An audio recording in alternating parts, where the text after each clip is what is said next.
कक्षा 12 अर्थशास्त्र पार्ट 1 का दूसरा अध्याय है और आज हम पढ़ेंगे मांग के नियम की मान्यताएं।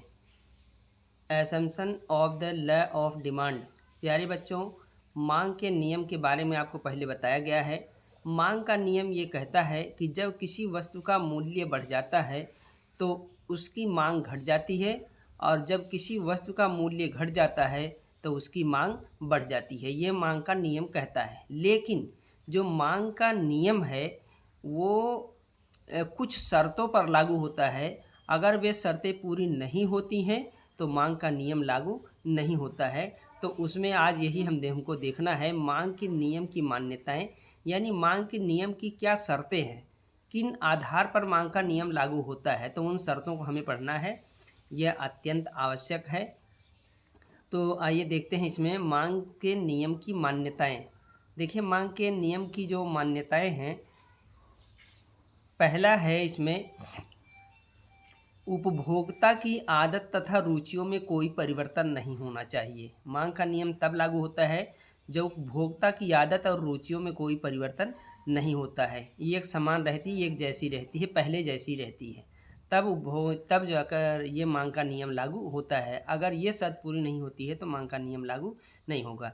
दूसरी शर्त है उपभोक्ता की आय स्थिर रहती है। देखिए, दूसरी शर्त है उपभोक्ता की आय स्थिर रहती है। उपभोक्ता की आय स्थिर रहने का मतलब ये है कि उपभोक्ता की आय अगर बढ़ जाती है, उपभोक्ता की आय अगर बढ़ जाती है तो वो जो है आय बढ़ने पर मांग क्या हो जाएगी, मांग भी बढ़ जाएगी। अगर उसकी आय बढ़ती है तो मूल्य बढ़ने के बाद भी मांग बढ़ जाएगी। यहाँ मांग का नियम लागू नहीं होता है, इसलिए उपभोक्ता की आय स्थिर रहनी चाहिए। अगर उपभोक्ता की आय में परिवर्तन होता है, उपभोक्ता की आय बढ़ती है तो मूल्य बढ़ने पर भी मांग बढ़ेगी, घटेगी नहीं। तो यहाँ मांग का नियम लागू नहीं होगा।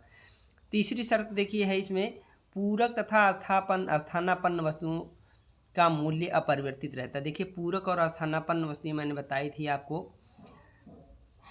पूरक और स्थानापन्न वस्तुओं का मूल्य अपरिवर्तित रहता है, यानी पूरक वस्तुएं होती हैं और जो स्थानापन्न वस्तुएं होती हैं। पूरक वस्तुएं वो होती हैं जो दो वस्तुएं जो एक साथ चलती हैं, जैसे पेन और स्याही का उदाहरण मैंने दिया था। स्थानापन्न वस्तुएं हैं जो एक वस्तु के स्थान पर दूसरी वस्तु का हम जब यूज करते हैं तो स्थानापन्न वस्तुएं कहलाती हैं। दोनों का महत्व एक जैसा होता है, जैसे चाय और कॉफ़ी। तो इन दोनों जो वस्तुओं का मूल्य होता है वो अपरिवर्तित, बदलता नहीं है, तभी मांग का नियम लागू होता है। अगर मूल्य में बदलाव आ जाता है तो मांग का नियम लागू नहीं हो पाएगा।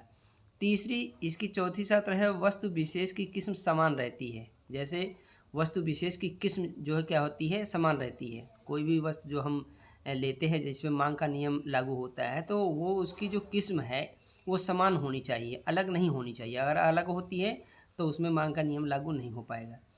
पांचवी शर्त है भविष्य में वस्तु की कीमत में परिवर्तन की कोई संभावना नहीं होनी चाहिए। देखिए, अगर कोई वस्तु ऐसी है भविष्य में उसकी कीमत में परिवर्तन होने की संभावना है तो उसकी जो है कीमत बढ़ने के बाद भी उसकी मांग कम नहीं होगी बल्कि मांग बढ़ेगी। जैसे हीरे जवाहरात हैं, अगर ऐसा अनुमान लग जाए कि हीरे और जवाहरात का मूल्य भविष्य में बढ़ने वाला है तो उसका जो है उसकी मांग बढ़ेगी।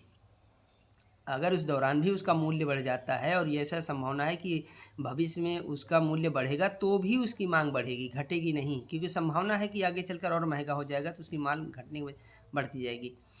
फिर इसके बाद देखिए इसमें जनसंख्या स्थिर, नेक्स्ट पॉइंट इसमें है मांग के नियम का छठी जो शर्त है, जनसंख्या स्थिर रहती है। देखिए, जनसंख्या स्थिर, मांग के नियम में जनसंख्या स्थिर भी रहनी चाहिए। जनसंख्या स्थिर का मतलब ये है कि जैसे अगर जनसंख्या बढ़ेगी, अगर जनसंख्या बढ़ेगी तो जनसंख्या बढ़ने से मांग क्या हो जाती है, बढ़ती है। जनसंख्या बढ़ने से मांग जो है बढ़ती है। तो मूल्य बढ़ने के बाद भी अगर जनसंख्या बढ़ती है और मूल्य बढ़ता है तो मूल्य बढ़ने के बाद भी उसकी मांग बढ़ेगी, घटेगी नहीं। यहाँ मांग का नियम लागू नहीं होगा।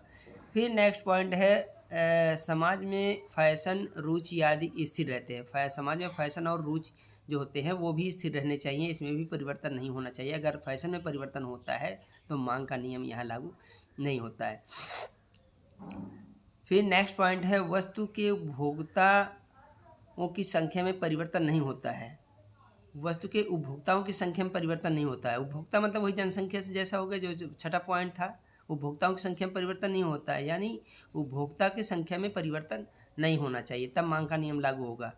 फिर इसमें हमारा नेक्स्ट पॉइंट है, भविष्य में वस्तु की कमी होने की संभावना नहीं होनी चाहिए। अगर भविष्य में ऐसा लगता है कि अमुक वस्तु, जिस वस्तु का हम यूज कर रहे हैं, जिसको हम एक कीमत दे करके उस वस्तु का हम जो है प्राप्त कर रहे हैं, तो अगर वो संभावना है कि वो आगे चलकर वो जो है उसका उत्पादन कम हो जाएगा या वो कम हो जाएगी, तो भी जो है यहाँ मांग का नियम लागू नहीं होगा। क्योंकि अगर उत्पादन की संभावना कम हो जाएगी तो उसकी मांग क्या हो जाएगी, बढ़ेगी। मूल्य चाहे भले बढ़ जाए लेकिन उसकी मांग घटने के बजाय बढ़ेगी, क्योंकि संभावना है कि वो आगे चलकर कम हो जाएगी, तो इसलिए लोग मूल्य बढ़ने के बाद भी इसको ज़्यादा खरीदेंगे। तो ये हमारा जो है अगली शर्त थी। और इसमें नंबर 10 जो शर्त है, संयुक्त मांग वाली वस्तुओं का मूल्य अपरिवर्तित रहता है। जिस संयुक्त मांग वाली जो वस्तु हैं उनका मूल्य भी अपरिवर्तित रहता है, वहाँ मांग का नियम लागू होता है। वस्तु समाज में प्रतिष्ठा प्रदान करने वाली नहीं है, यानी जो भी वस्तु है वो प्रतिष्ठा प्रदान करने वाली नहीं है।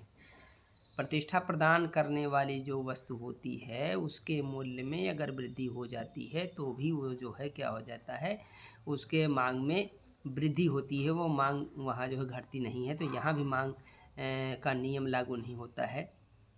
प्रतिष्ठा प्राप्त करने वाली जैसे जो लग्जरी चीज़ें हैं, लग्जरी विलासिता की चीज़ें हैं, वो क्या है, प्रतिष्ठा समाज में व्यक्ति को प्रतिष्ठा प्रदान करती हैं।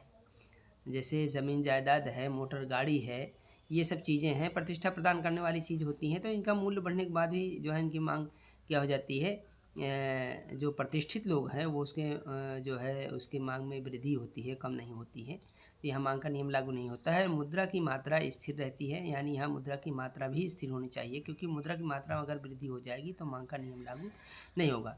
तो इसमें देखिए जो मांग के से संबंधित चीज़ें पहले हमने पीछे जो है मांग वक्र पढ़ा है, व्यक्तिगत जो है मांग वक्र है, बाजार मांग वक्र है और मांग के नियम है, वो सब हमने पढ़ लिया है। लेकिन इसमें ये पॉइंट सबसे महत्व रखता है कि मांग की जो नियम है वो कुछ शर्तों पर लागू होती है। अगर ये शर्तें लागू नहीं होती है तो वहाँ मांग का नियम लागू नहीं होता है। तो ये पॉइंट आपको ख़ास तौर से पढ़ना है कि मांग के नियम की जो शर्तें हैं, मांग के नियम की जो मान्यताएं हैं, तभी मांग का नियम लागू होगा। तो आज की वीडियो में बस इतना ही। नेक्स्ट वीडियो में आपको इसके आगे की चीज़ें बताई जाएगी। Thank you.